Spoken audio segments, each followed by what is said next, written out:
from PlexTrac again, and welcome into another installment of the video edition of Byte Sized News. We're going to be running through another 5-pack of the most important cybersecurity news articles from the past week. That's October 25th, all the way leading up to Halloween, October 31st. So without further ado, let's get to those 5 important news stories from the week. Our first article from the week comes to us from Krebs on Security and details a credible threat against U.S. hospitals. The threat comes from a Russian cybercrime gang that is known for deploying ransomware. The attack aims to disrupt information technology systems at hundreds of hospitals, clinics, and medical care facilities across the United States. On Wednesday, the FBI and U.S. Department of Homeland Security assembled a conference call with the healthcare industry executives to give a warning about an imminent threat to these hospitals and healthcare providers. The goal of the conference call was the sharing of information to provide warning to healthcare providers to ensure that they take timely and reasonable precautions to protect their networks from these threats. In the last few days, ransomware attacks in the health industry have been very scattered, but it seems like the US government is waiting for the other shoe to drop. You can learn more by clicking on the first link below. Our next article comes to us from InfoSecurity magazine and relates to the upcoming US presidential election. The article reports that a cyber attack has been carried out on President Donald Trump's campaign website. Malicious attackers defaced the About section of the campaign's website earlier this week with a message that spoofed typical domain seizure notices deployed by the U.S. Department of Justice. Attackers also claim to have obtained confidential information about the U.S.'s 45th president. However, the motivation for the attack appears to be purely financial and not an attempt to defend democracy or expose an alleged crime.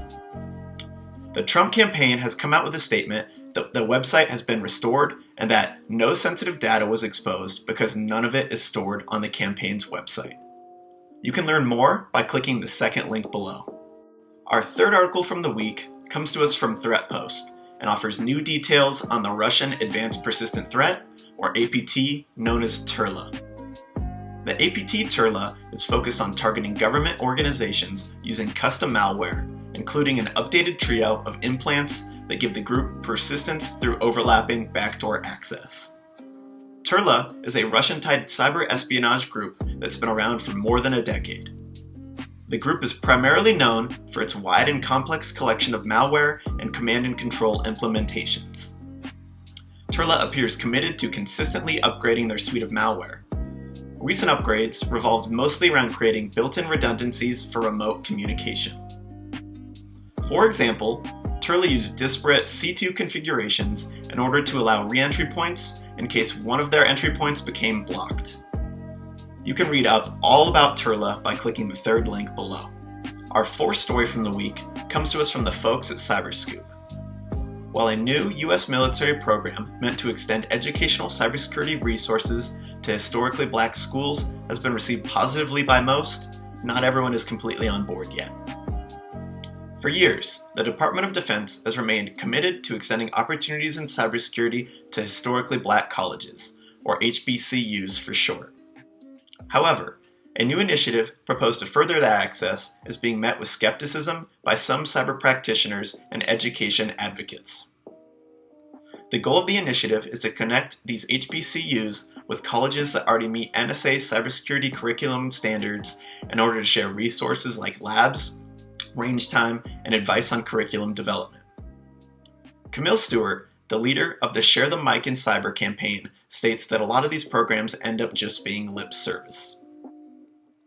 Ty Cooey, president of the National HBCU Alumni Association Foundation, claims that the announcement of the idea sounds like a great idea on paper, but he wants to know more about how the program doles out the $300,000 in funds. You can learn more by clicking the fourth link below. Our last article from the week comes to us from the Wall Street Journal and details a push by many lawmakers to make cybersecurity a larger priority at the federal level. Federal officials' recent warning of disinformation campaigns and hacking attempts to shape the 2020 presidential election suggests that cybersecurity will affect the next president in profound ways. Senator Angus King, an independent from Maine, states that whoever the next administration is, they need to understand that this is one of the most urgent challenges facing the country. Although the issue of cybersecurity has received very little attention on the campaign trail, largely dominated by the coronavirus pandemic, cybersecurity could play an outsized role in the next 4 years of economic and foreign policy in the White House. Cybersecurity is often considered an apolitical issue, with most major bills tending to be bipartisan. However, it remains clear that whoever is elected as our next president in the upcoming election will have to make our nation's cybersecurity a high priority.